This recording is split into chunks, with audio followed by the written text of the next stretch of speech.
हमारे चैनल को सब्सक्राइब करना ना भूलें। यहाँ हजारों कहानियां हैं आपके लिए। वो चुपचाप इप्शिता के बगल में बैठकर धीमी आवाज में बोला, क्या बात है, आप ठीक है ना? इप्शिता अभी भी कुछ नहीं बोली। उसने अपनी पीठ के पीछे हाथ लगाया। उसे समझ आ गया कि उसके ब्लाउज का हुक खुल गया था। इप्शिता ने अपने मन में कहा, ओ गॉड, ये हुक तो खुल गया। अगर इस पर किसी की नजर पड़ गई तो मम्मी हमें पता नहीं क्या क्या सुनाएंगी। अब क्या करें हम? इप्शिता ये सोचते हुए अपनी पीठ के पीछे हाथ लगाया। वो एक हाथ से सबसे नजरें बचाते हुए उस हुक को बंद करने की कोशिश कर रही थी। अभिमन्यु ने उसे ऐसा करते हुए देखा। तभी सुहासिनी जी, जो इप्शिता को इस तरह अभिमन्यु के बगल में बैठकर हिलता डुलता देख रही थीं, ने इप्शिता को आंखें दिखाकर शांति से बैठे रहने का इशारा किया। इप्शिता ने अपनी माँ की बात मान ली और चुपचाप अपना हाथ आगे करके बैठ गई। उसने इधर उधर नजर डाली। उसे देखकर ऐसा लग रहा था जैसे वह किसी को ढूंढ रही है। इप्शिता ने अपने मन में कहा, ये नंदिनी कहाँ चली गई? अभिमन्यु की नजर इप्शिता की पीठ पर गई। उसने देखा कि इप्शिता के ब्लाउज का हुक खुल गया था। अभिमन्यु ने अपने मन में कहा, अच्छा, तो इस वजह से इप्शिता अनकंफर्टेबल हो रही हैं। अभिमन्यु ने इप्शिता की तरफ देखते हुए कहा, इप्शिता? अभिमन्यु ने धीरे से इप्शिता को बुलाया, लेकिन इप्शिता ने उसकी बात सुनी ही नहीं, क्योंकि उसका पूरा ध्यान नंदिनी को ढूंढने में लगा हुआ था। लेकिन उसे नंदिनी कहीं पर भी नजर नहीं आ रही थी। अभिमन्यु ने फिर से उसका नाम लेते हुए कहा, इप्शिता? अभिमन्यु की आवाज सुनकर इप्शिता ने उसकी तरफ देखा।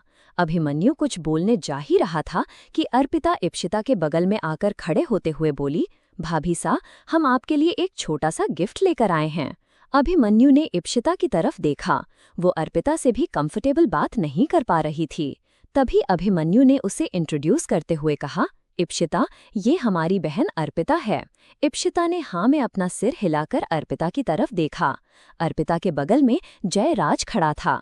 उसने इप्शिता की तरफ देखकर धीमी आवाज में कहा, वैसे मानना पड़ेगा, साले साहब की किस्मत तो बड़ी ही अच्छी है। इतनी खूबसूरत बीवी जो मिल रही है उन्हें। काश हमारी किस्मत भी इतनी अच्छी होती। जयराज इप्शिता को घूरते हुए देख रहा था। तभी अर्पिता ने जयराज के हाथ में पकड़े हुए एक बॉक्स को लेते हुए कहा, भाभी, हमारे और जयराज जी की तरफ से आपके लिए ये छोटा सा गिफ्ट। इप्शिता ने बॉक्स की तरफ देखकर जबरदस्ती मुस्कुराते हुए कहा, इसकी क्या जरूरत थी? अर्पिता ने मना करते हुए कहा, जरूरत थी भाभी सा, आप हमारे भाई सा की धर्मपत्नी बनने वाली हैं, तो आपके लिए एक गिफ्ट तो बनता ही है। इप्शिता अर्पिता की बात सुनकर कुछ नहीं बोली और वह इस तरह चुपचाप वहीं बैठ गई। अभिमन्यु ने इप्शिता की तरफ देखकर अपने मन में कहा, अर्पिता से हम बात करें क्या? शायद अर्पिता इप्शिता की कोई हेल्प कर दे। अभिमन्यु ये सोच ही रहा था कि तभी नंदिनी वहीं स्टेज के पास आई। इप्शिता और अभिमन्यु की फोटो क्लिक करते हुए बोली, जीजू, मुझे आप दोनों की एक फोटो क्लिक करनी है, क्या मैं फोटो क्लिक कर सकती हूँ? अभिमन्यु ने हाँ में अपना सिर हिलाया। अर्पिता और जयराज स्टेज से नीचे उतर आए। वहीं माँ सुहासिनी जी से बात करते हुए बोली, सुहासिनी जी, ये लड़की कौन है? ये अभिमन्यु के जीजू क्यों बोल रही है? सुहासिनी जी ने मुस्कुराते हुए कहा, वो इप्शिता की बेस्ट फ्रेंड है। माँ नंदिनी की तरफ देखने लगीं। वहीं जयराज की नज़र नंदिनी पर गई।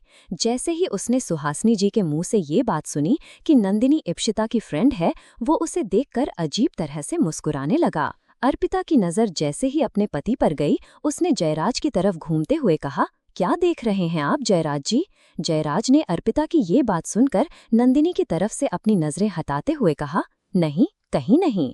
अर्पिता ने उसकी इस बात पर जरा भी भरोसा नहीं किया और वह उसे घूरते हुए ही देख रही थी कि तभी जयराज ने अर्पिता का हाथ पकड़ते हुए कहा, आप हमें घूर कर क्यों देख रही हैं? अर्पिता ने धीमी आवाज में कहा, आपके झूठ बोलने के अंदाज को देख रही हूं मैं। किस तरह से आप हमसे सफेद झूठ बोल देते हैं। आपको एक बार भी हमसे झूठ बोलने में झिझक नहीं होती है ना? अर्पिता की ये बात सुनकर जयराज में गुस्से से उसका हाथ कसकर दबा दिया, जिससे अर्पिता की चूड़ी टूटकर उसके हाथ में लग गई। जयराज ने उसके कान के पास जाकर धीमी आवाज में कहा, कोई झूठ नहीं बोला है हमने आपसे, और झूठ उनसे बोला जाता है जिनसे किसी चीज का डर हो, और हम आपसे नहीं डरते हैं। ये बात अपने दिमाग में रखिएगा आप। और हमसे किसी भी तरह की चालाकी करने की जरूरत नहीं है, वरना आप जानती हैं हम आपके साथ क्या कर सकते हैं। इतना बोलकर जयराज ने गुस्से से अर्पिता का हाथ झटक दिया और वहां से साइड में चला गया। वहां इतने सारे लोग थे, लेकिन सब अपनी अपनी बातों में बिजी थे। किसी ने भी जयराज को अर्पिता के साथ इतना बुरा बर्ताव करते हुए नोटिस नहीं किया। वहीं नंदिनी एक साथ अभिमन्यु और इप्शिता की फोटो क्लिक कर रही थी। तभी नंदिनी अभिमन्यु की तरफ देखते हुए बोली, जीजू आप इतना क्यों शर्मा रहे हैं? वैसे भी अब तो इप्शिता आपकी होने वाली वाइफ है। नंदिनी के इतना बोलते ही अभिमन्यु इप्शिता की तरफ देखने लगा। इप्शिता ने नंदिनी को आंख दिखाई। तभी नंदिनी स्टेज पर चढ़ी और उसने अभिमन्यु का हाथ पकड़कर इप्शिता के कंधे पर रख दिया और उन दोनों के साथ सेल्फी लेने लगी। तभी इप्शिता ने नंदिनी का हाथ पकड़ते हुए कहा, नंदिनी हमारी बात सुनो। नंदिनी ने इप्शिता की तरफ देखते हुए कहा, हाँ बोलो क्या हुआ? इप्शिता नंदिनी का हाथ पकड़कर उसे अपने करीब लाई और नंदिनी के कान में कुछ बोलने जा ही रही थी कि तभी सुहासिनी जी ने नंदिनी को बुलाते हुए कहा, नंदिनी बेटा 1 मिनट इधर आइए, हमें आपसे कुछ जरूरी बात करनी है। नंदिनी इप्शिता की तरफ देखकर बोली, मैं 1 मिनट में आती हूँ। नंदिनी को वहां से जाते देखकर इप्शिता ने उसे रोकते हुए कहा, 1 मिनट नंदिनी, हमारी बात तो सुनो। लेकिन नंदिनी ने उसकी बात सुनी ही नहीं और सुहासिनी जी के पास चली गई। अभिमन्यु इप्शिता को नोटिस कर रहा था। वो काफी ज्यादा घबराई हुई लग रही थी। अभिमन्यु को प्रॉब्लम पता चल गई थी, इसलिए वह इप्शिता से कुछ पूछ भी नहीं रहा था। उसने अपने मन में कहा, इप्शिता तो हमें बताएंगी भी नहीं, और ऐसे उठकर तो वो यहाँ से जा भी नहीं सकती, इसलिए हमें ही कुछ करना होगा। लेकिन कैसे मदद करें हम इप्शिता की? अभिमन्यु ये सोच रहा था। वहीं सुहासिनी जी ने नंदिनी को समझाते हुए कहा, नंदिनी बेटा हमारी बात ध्यान से सुनिए। ये अभिमन्यु के फैमिली मेंबर्स हैं, उनके चाचा चाची और अभिमन्यु की बहन और उनके जीजा साहब हैं। आप यहीं रुक जाइए और उनकी खातिरदारी में कोई कमी नहीं होनी चाहिए। हम अभी आते हैं। नंदिनी ने हाँ में अपना सिर हिलाते हुए कहा, ओके आंटी, आप बिल्कुल बेफिक्र रहिए, मैं देख लूंगी।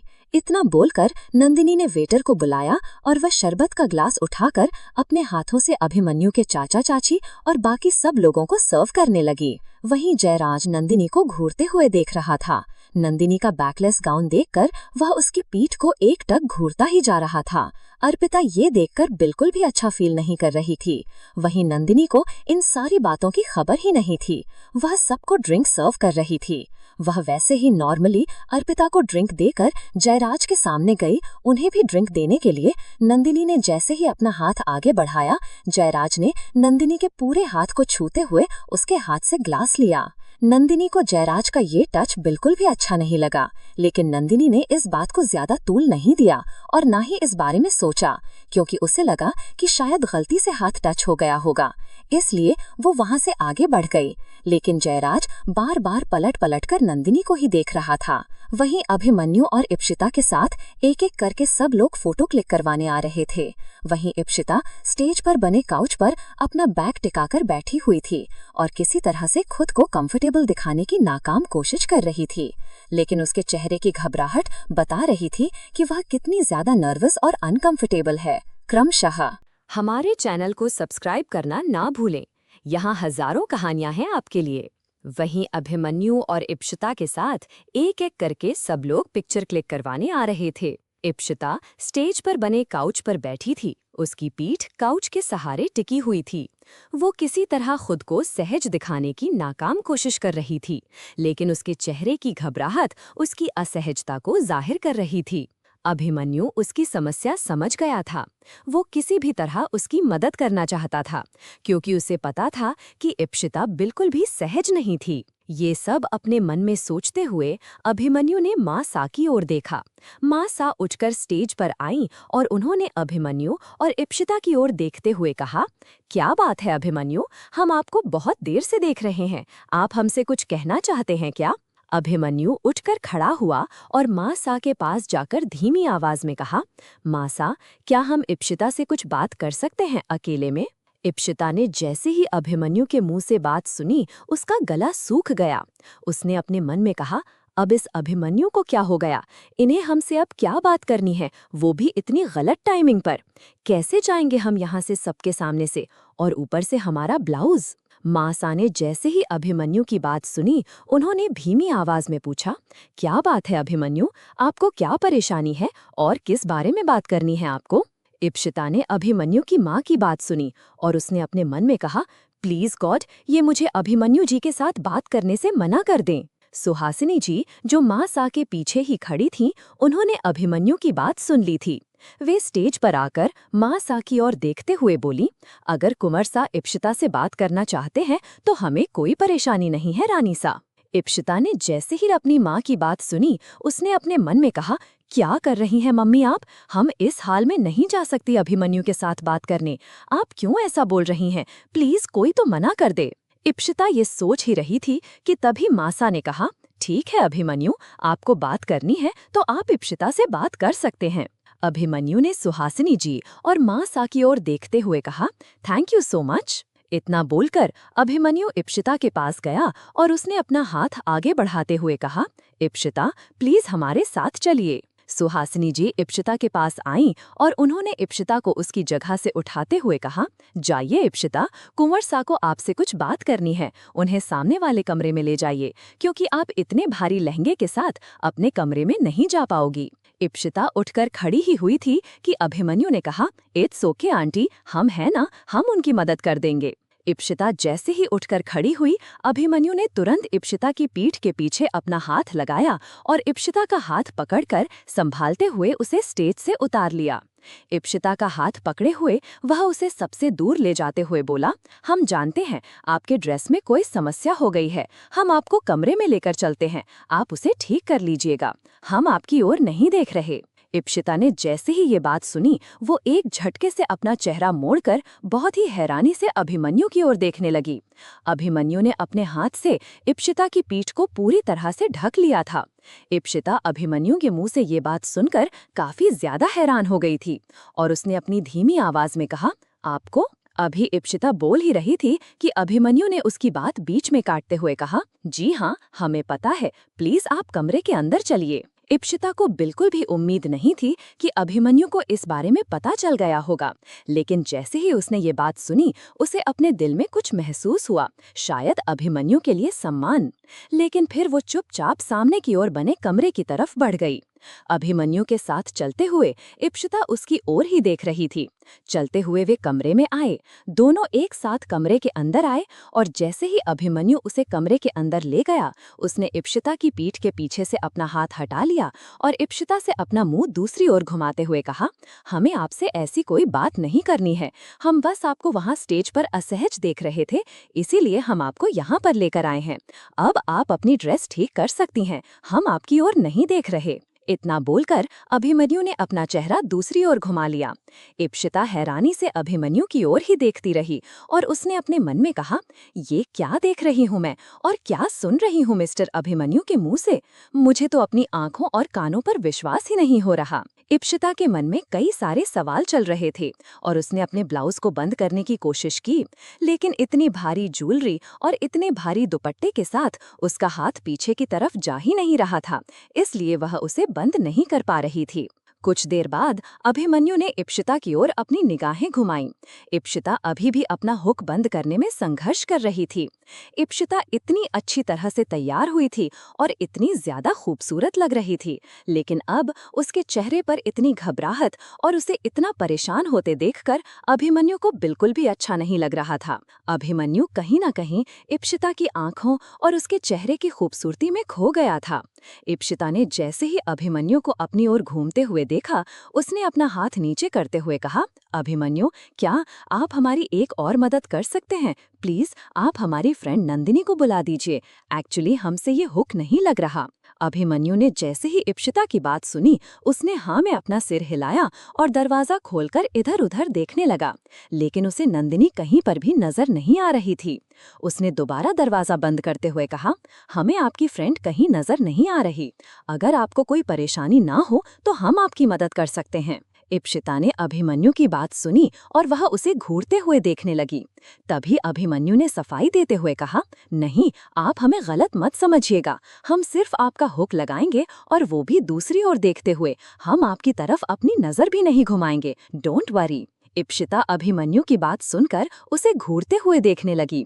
वो कुछ सोच ही रही थी कि तभी अभिमन्यु ने कहा, क्योंकि अगर हम ज्यादा देर कमरे में रहेंगे तो भी बाहर खड़े लोगों को शक होने लगेगा और वे अलग अलग तरह की बातें करेंगे। हम नहीं चाहते कि आपके बारे में इस तरह की कोई भी बातें बने। इप्शिता ने धीमी आवाज में कहा, वैसे बात तो सही है और अभी हमारे पास और कोई विकल्प भी नहीं है। इप्शिता ने एक आखिरी बार खुद से ही वो हुक लगाने की कोशिश की, लेकिन वह नहीं लगा। आखिरकार हार मानते हुए उसने अपने हाथ नीचे कर लिए। वो काफी ज्यादा थक गई थी। इप्शिता को ना चाहते हुए भी अभिमन्यु की मदद लेनी पड़ी। अभिमन्यु ने इप्शिता के करीब आकर उसके बालों को धीरे से आगे की ओर किया।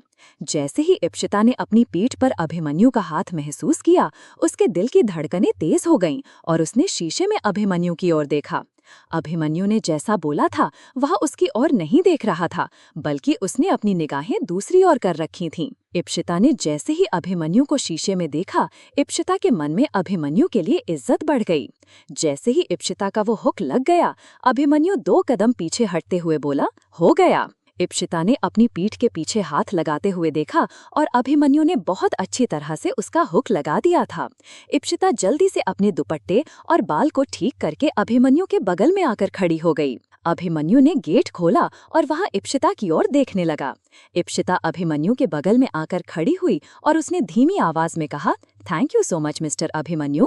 अभिमन्यु इप्शिता की बात का जवाब दिए बिना ही वहां से आगे बढ़ गया।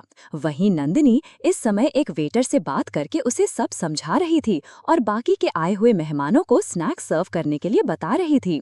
तभी पीछे से किसी का हाथ नंदिनी के कंधे पर आया। नंदिनी ने पीछे मुड़कर देखा और अपने पीछे खड़े शख्स को देखकर वह चौंकते हुए बोली, मिस्टर राणावत, आप यहाँ? जयराज ने हाँ में अपना सिर हिलाते हुए कहा, जी हाँ, हम आपको वहाँ देख रहे थे, लेकिन आप हमें वहाँ नजर नहीं आई, तो हम आपको ढूंढते हुए यहाँ आ गए। नंदिनी ने जैसे ही ये बात सुनी, उसने मुस्कुराते हुए कहा, मिस्टर राणावत, आपको कुछ चाहिए था क्या? जयराज ने हाँ में अपना सिर हिलाते हुए नंदिनी को सिर से लेकर पांव तक देखा। तभी नंदिनी ने अपने हाथ में पकड़े हुए फ्रूट्स चाट की प्लेट को आगे बढ़ाते हुए कहा, फ्रूट्स लेंगे आप? जयराज ने नंदिनी के हाथ में पकड़े हुए उस प्लेट को अपने हाथ में लिया और नंदिनी का हाथ कस कर पकड़ते हुए कहा, फ्रूट्स तो हम हमेशा ही खाते हैं, लेकिन आपके जैसी खूबसूरत लड़की के हाथों से हमने कभी फ्रूट्स नहीं खाए। अगर आप हमें अपने हाथों से फ्रूट्स खिला देंगी तो हमें ज्यादा अच्छा लगेगा। क्रमशः हमारे चैनल को सब्सक्राइब करना न भूलें। यहाँ हजारों कहानियां हैं आपके लिए। नंदिनी ने जैसे ही ये बात सुनी, उसे काफी असहज महसूस हुआ। उसने जयराज के हाथ से अपना हाथ छुड़ाते हुए कहा, मिस्टर राणावत, मेरा हाथ छोड़िए। नंदिनी को काफी असहज महसूस हो रहा था। उसने अपना हाथ जयराज के हाथों से छुड़ाने की कोशिश की। तभी वहां रखा हुआ सॉफ्ट ड्रिंक का ग्लास जमीन पर गिर गया। ग्लास के गिरते ही कांच के टुकड़े पूरे फर्श पर फैल गए। नंदिनी ने उन टूटे हुए कांच के टुकड़ों की ओर देखा।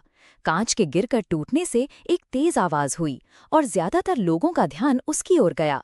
इसलिए जयराज ने भी दोबारा उसका हाथ पकड़ने की कोशिश नहीं की।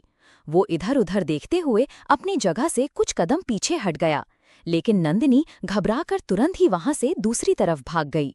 नंदिनी को लग रहा था कि कहीं जयराज फिर से उसके पीछे तो नहीं आ रहा है, इसलिए वो आगे चलते हुए बार बार पीछे मुड़कर देख रही थी।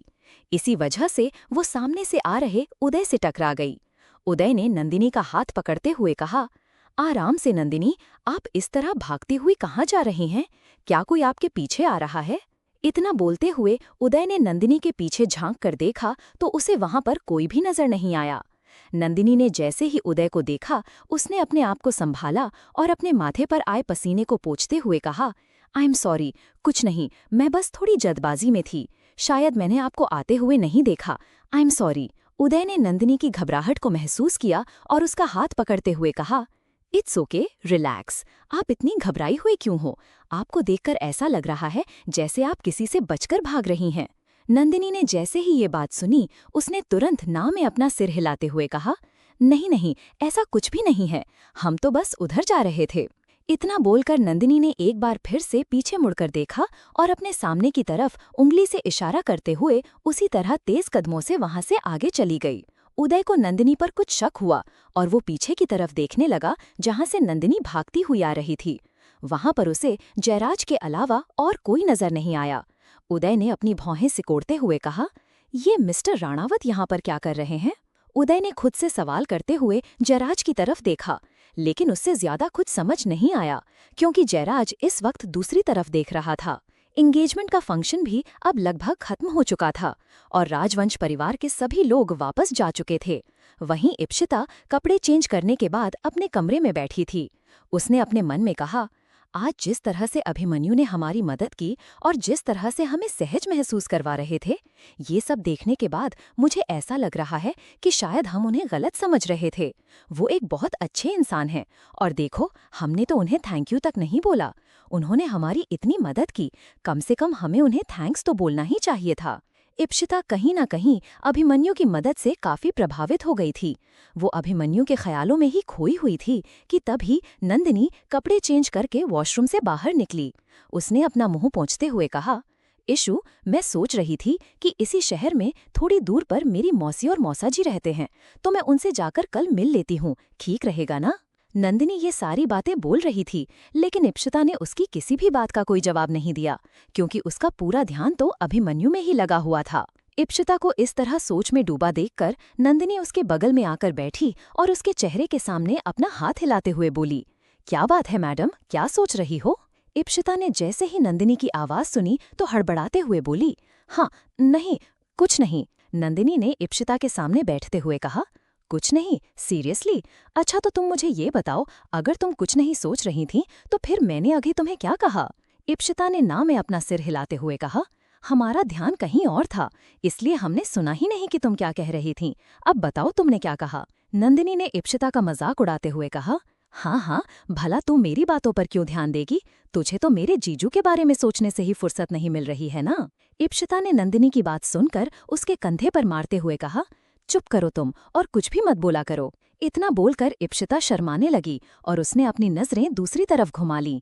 तभी नंदिनी ने इप्सिता के चेहरे पर हाथ रखा और उसका चेहरा अपनी तरफ घुमाते हुए कहा, अच्छा, अगर तू जीजू के बारे में नहीं सोच रही थी तो फिर मेरी इस बात पर इतना शर्मा क्यों रही है? इप्सिता ने नंदिनी का हाथ पकड़ते हुए कहा, यार नंदिनी, सच बताऊं तो अब मुझे लग रहा है कि उस दिन शायद हमने अभिमन्यु को कुछ गलत समझ लिया था। वो काफी अच्छे हैं। नंदिनी ने मुस्कुराते हुए कहा, हाँ बिल्कुल, वो तो हैं ही। तूने नहीं देखा जब मैं उनकी फोटो खींच रही थी वो कितने हैंडसम लग रहे थे?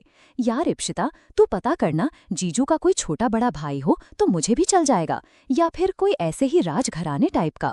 इप्सिता नंदिनी के हाथ पर मारते हुए बोली, कुछ भी मत बोला कर तू, और मेरी बात ध्यान से सुन। पता है, आज अभिमन्यु ने हमारी बहुत मदद की। नंदिनी ने इप्सिता की ये बात सुनकर उससे तुरंत पूछा, मदद की? लेकिन कैसे? नंदिनी ने जैसे ही ये सवाल किया तो इप्सिता ने उसे छेड़ते हुए कहा, तुम तो बिजी हो गई थीं इधर उधर और मेरे पास आकर एक बार भी तुमने नहीं पूछा कि मुझे क्या प्रॉब्लम हुई है। तुम्हें पता है, अगर अभिमन्यु मदद ना करते तो मेरी कितनी बेइज्जती होती सबके सामने। नंदिनी कंफ्यूज होते हुए कहा, कैसी बेइज्जती और किस बारे में बात कर रही हो तुम?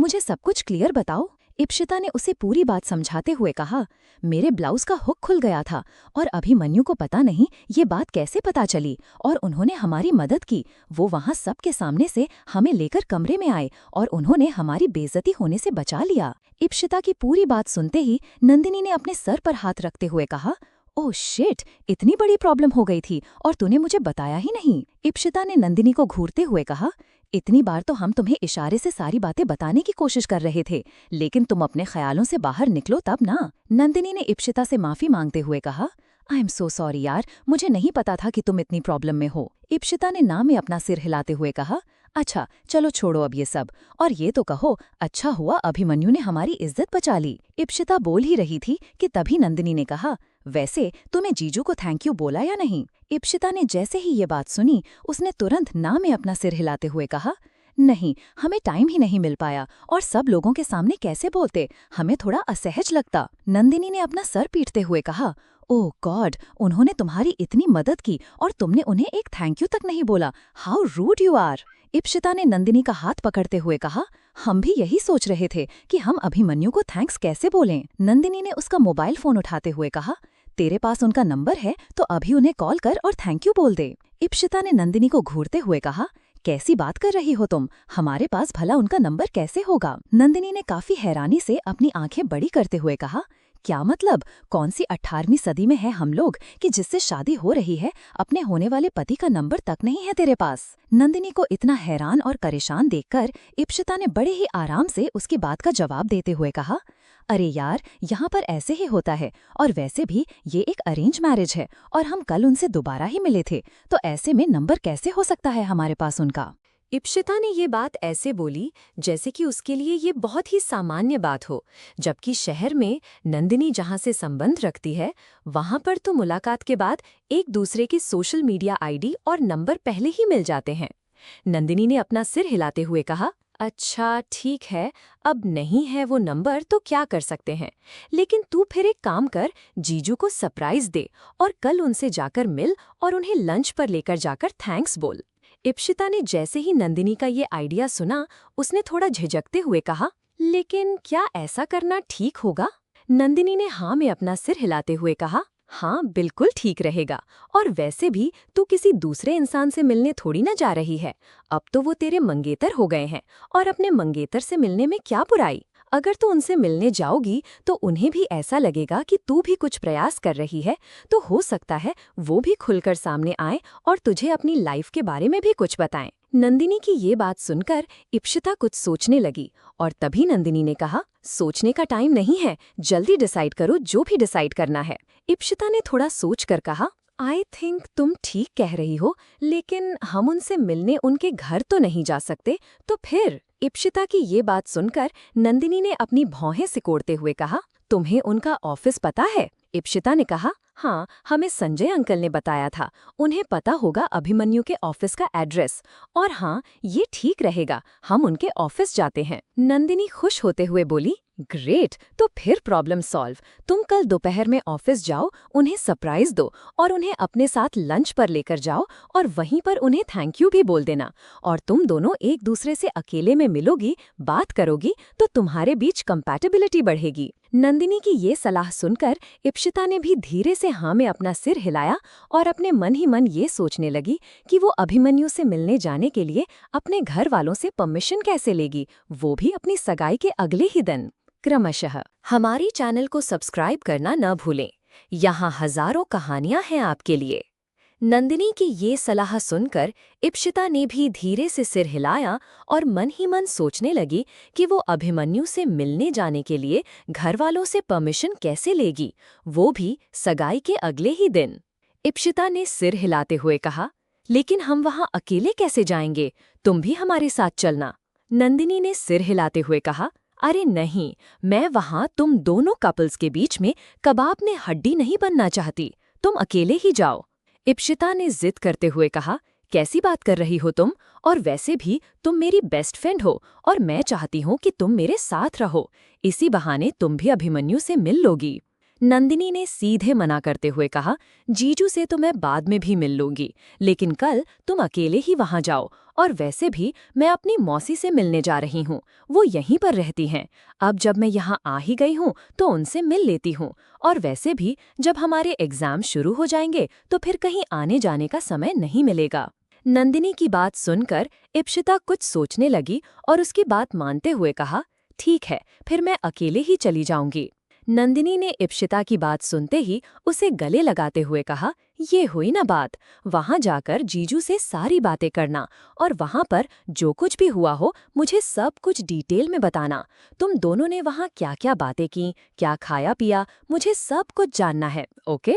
नंदिनी उसके बगल में लेटते हुए बोली, और अब आराम से सो जा, वरना सुबह फ्रेश महसूस नहीं करोगी। इप्शिता नंदिनी की बातें सुनकर कुछ नहीं बोली, उसने धीरे से अपनी आंखें बंद कर लीं।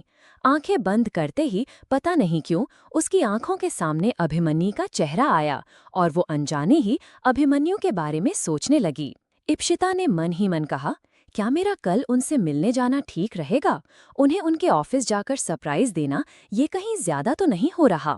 लेकिन उन्होंने मेरी इतनी बड़ी मदद की है तो उसके लिए इतना तो बनता ही है। और वैसे भी सही कह रही है नंदिनी, आज नहीं तो कल हमारी शादी होने वाली है, तो फिर मिलने में क्या बुराई है। मुझे नहीं लगता अभिमन्यु को इससे कोई परेशानी होगी।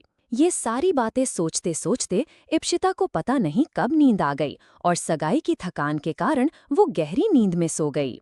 अगले दिन सुबह इप्शिता की आंख नहीं खुल रही थी। नंदिनी ने उसे उठाते हुए कहा, उठ जा ईशु, कितनी देर तक सोती रहेगी? इप्शिता ने नंदिनी की बात का कोई जवाब नहीं दिया और दूसरी तरफ करवट लेकर फिर सो गई। नंदिनी ने उसका कंबल खींचते हुए कहा, कम ऑन ईशु, उठ जा वरना हम लेट हो जाएंगे। याद है ना तुझे, जीजू के साथ लंच पर जाना है? जैसे ही नंदिनी ने ये बात कही, इप्शिता उठकर हड़बड़ाते हुए बैठ गई। उसे इस तरह उठते देखकर नंदिनी ने अपनी कमर पर हाथ रखते हुए कहा, इतनी देर से मैं तुझे उठा रही थी लेकिन तू नहीं उठ रही थी, और जैसे ही मैंने अभिमन्यु जीजू का नाम लिया, देख कैसे तेरी आंखों से नींद उड़ गई। नंदिनी की बात सुनकर इप्शिता ने घड़ी में समय देखा। सुबह के 12:30 बज रहे थे। उसने नंदिनी की तरफ देखते हुए कहा, तुमने मुझे क्यों नहीं उठाया? नंदिनी ने जवाब देते हुए कहा, कल की थकान की वजह से शायद हम दोनों ही इतनी देर तक सोते रहे। मैं भी अभी उठी हूँ, थोड़ी देर हो गई है। आंटी जी ने हम दोनों का नाश्ता हमारे कमरे में ही भिजवा दिया था और वो ठंडा भी हो गया है। अब जल्दी से उठो, तुम तैयार हो जाओ। इप्शिता ने नंदिनी की बात सुनी और वो वॉशरूम की तरफ भागते हुए चली गई। थोड़ी देर में वो एक पीले रंग की लॉन्ग फ्रॉक पहनकर बाहर निकली और जल्दी जल्दी तैयार होने लगी। नंदिनी उसे तैयार होते देखकर मुस्कुराते हुए बोली, लगता है बहुत जल्दी है तुझे अभिमन्यु जीजू से मिलने की, है ना? इप्शिता ने सिर हिलाते हुए कहा, नहीं, ऐसा कुछ भी नहीं है, तू बेकार की बातें मत किया कर। नंदिनी ने उसे चिढ़ाते हुए कहा, चाहे तू दूसरों से कितना भी झूठ बोले ईशु, मुझसे झूठ नहीं बोल सकती। नंदिनी इतना बोलकर मुस्कुराने लगी। तभी इप्शिता ने कहा, नंदिनी, हमने ये तो सोचा ही नहीं कि हम मम्मी पापा को क्या बता कर जाएंगे। नंदिनी ने थोड़ा सोचते हुए कहा, आइडिया, मैं अपनी मौसी के यहाँ तो जा ही रही हूँ, एक काम कर, तू भी मेरे साथ चल और आंटी से बोल देना कि तू मेरी मौसी से मिलने जा रही है। मैं भी आंटी से रिक्वेस्ट कर दूंगी, फिर हम एक साथ ही यहाँ से निकल लेंगे। इप्शिता ने जल्दी से नंदिनी को गले लगाते हुए कहा, अरे वाह यार, तू कैसे हमारी सारी समस्याओं का फटाफट समाधान निकाल लेती है। नंदिनी इप्शिता को देखकर मुस्कुराते हुए बोली, मैं तो तुझे हमेशा कहती रहती हूँ कि मैं तुमसे ज्यादा बुद्धिमान हूँ। इप्शिता नंदिनी की बात सुनकर मुस्कुराते हुए बोली, हाँ हाँ बिल्कुल, तू तो मुझसे बहुत ज्यादा स्मार्ट और बुद्धिमान है। इतना बोलकर इप्शिता ने अपना मोबाइल फोन उठाया और संजय को कॉल करते हुए बोली, hello Sanjay uncle, car ready करिए, हम बाहर चल रहे हैं। इतना बोलकर इप्शिता ने कॉल डिस्कनेक्ट कर दिया। थोड़ी देर बाद नंदिनी और इप्शिता फटाफट तैयार होकर कमरे से बाहर निकलीं। उन्हें बाहर निकलते देख सुहासिनी जी, जो हॉल में बैठकर किसी से बात कर रही थीं, इप्शिता और नंदिनी को एक साथ सीढ़ियों से उतरते देख फोन पर बात करते हुए बोली, ठीक है, बाकी की सारी बातें डिस्कस करके हमें बता दीजिएगा, हम आपसे बाद में बात करते हैं। इप्शिता और नंदिनी को देखकर सुहासिनी जी ने तेज आवाज में कहा, क्या बात है, कहाँ जाने की तैयारी हो रही है तुम दोनों की? इप्शिता ने अपनी माँ की तरफ देखते हुए कहा, हाँ मॉम, नंदिनी की मौसी यहीं पास में ही रहती हैं, तो नंदिनी उनसे मिलने जा रही थी तो उसने मुझसे कहा कि मैं भी उसके साथ चलूं और उसकी मौसी से मिल लूं। इप्शिता की माँ ने उसे मना करते हुए कहा, लेकिन बेटा, आपका इस तरह से घर से बाहर जाना ठीक नहीं है। आपकी मंगनी हो चुकी है और वैसे भी कल के फंक्शन की वजह से आप काफी थकी होगी, आज ही जाने की क्या जरूरत थी? नंदिनी ने सुहासिनी की तरफ देखते हुए कहा, अरे आंटी, मेरी मौसी का घर ज्यादा दूर नहीं है, हम जल्दी वापस आ जाएंगे, प्लीज ईशु को मेरे साथ जाने दीजिए। नंदिनी के इतनी रिक्वेस्ट करने पर सुहासिनी जी ने कुछ सोचकर कहा, ठीक है, जाइए इप्शिता, आप नंदिनी के साथ, लेकिन ज्यादा देर मत करिएगा और हमारे फोन का तुरंत जवाब दीजिएगा। इप्शिता ने अपनी माँ की बात सुनते ही उसे जल्दी से गले लगाते हुए कहा, okay mom, thank you so much, चलते हैं। नंदिनी और इप्शिता वहां से जा ही रही थी कि सुहासिनी जी ने इप्शिता को रोकते हुए कहा, एक मिनट इप्शिता, रुकिए और हमें ये बताइए कि आप संजय को अपने साथ ले जा रहे हैं? इप्शिता ने सिर हिलाते हुए कहा, यस मॉम, हम उसे अपने साथ ले जा रहे हैं। Okay bye, take care. Nandini ने इप्शिता का हाथ पकड़ा और वो दोनों तेजी से हवेली से बाहर निकल आईं। संजय पहले ही कार गेट के सामने लाकर खड़ी कर चुका था। उसने इप्शिता और नंदिनी को आते ही कार का गेट खोला और वो दोनों कार में बैठ गईं। इप्शिता ने कार में बैठते ही कहा, संजय अंकल, नंदिनी को उसकी मौसी के घर छोड़ दीजिए और उसके बाद हमें कहीं और जाना है। संजय इप्शिता की बात सुनकर कुछ नहीं बोला और उसने चुपचाप कार स्टार्ट की और इप्शिता और नंदिनी को लेकर नंदिनी की मौसी के घर की तरफ चलने लगा। नंदिनी ने समय देखते हुए कहा, यार ईशु, अगर तू मुझे मेरी मौसी के घर तक छोड़ेगी तो तू और लेट हो जाएगी और वहां पहुंचते पहुंचते लंच का समय निकल जाएगा। एक काम कर, मुझे यहीं पास में छोड़ दे, उसके बाद मैं खुद चली जाऊंगी। इप्शिता ने सिर हिलाते हुए कहा, अरे नहीं, हम तुम्हें ऐसे रास्ते में नहीं छोड़ने वाले। नंदिनी ने मुस्कुराते हुए कहा, क्यों, मैं कोई छोटी बच्ची थोड़ी हूँ जो गुम हो जाऊंगी। तुम जाओ। संजय अंकल, आप साइड में गाड़ी रोक दीजिए। संजय ने नंदिनी की बात सुनकर कार रोक दी। नंदिनी कार से बाहर निकलते हुए बोली, ऑल द बेस्ट और कोई गड़बड़ मत करना। क्रमशः हमारी चैनल को सब्सक्राइब करना ना भूलें। यहाँ हजारों कहानियां हैं आपके लिए। नंदिनी की सारी बातें सुनकर इप्शिता ने सिर हिलाया। नंदिनी टैक्सी में बैठकर चली गई। संजय ने इप्शिता से पूछा, बेबी जी, अब हमें कहाँ चलना है? इप्शिता ने थोड़ा झिझकते हुए कहा, संजय अंकल, हम अभिमन्यु के ऑफिस चलेंगे। संजय ने बात सुनकर हैरान होते हुए कहा, क्या कहा आपने? कुंवर साहब के ऑफिस? लेकिन क्यों? और आपने बड़ी मालकिन से वहां जाने के लिए इजाजत ली या नहीं? इप्शिता ने संजय को समझाते हुए कहा, संजय अंकल, मैंने मम्मी डैडी से परमिशन नहीं ली है। मैं वहां अभिमन्यु को सरप्राइज देने जा रही हूं और आप भी ये बात किसी को मत बताइएगा। चलिए अब, वरना हमारा सरप्राइज खराब हो जाएगा। संजय इप्शिता की बात सुनकर सोच में पड़ गया। तभी इप्शिता ने कहा, संजय अंकल, आप परेशान मत होइए, हमें बस अभिमन्यु को थैंक यू बोलना है, इसीलिए हम उनके ऑफिस जा रहे हैं। हम कोई प्रॉब्लम क्रिएट नहीं करेंगे, आप फिक्र मत करिए। संजय ने सिर हिलाया और चुपचाप कार चलाते हुए सीधे अभिमन्यु के ऑफिस पहुंचे। इप्शिता ऑफिस के अंदर जाने लगी। संजय तुरंत उसके पीछे पीछे गया, बिल्कुल बॉडीगार्ड की तरह। ऑफिस में मौजूद सभी लोग इप्शिता को बार बार देख रहे थे।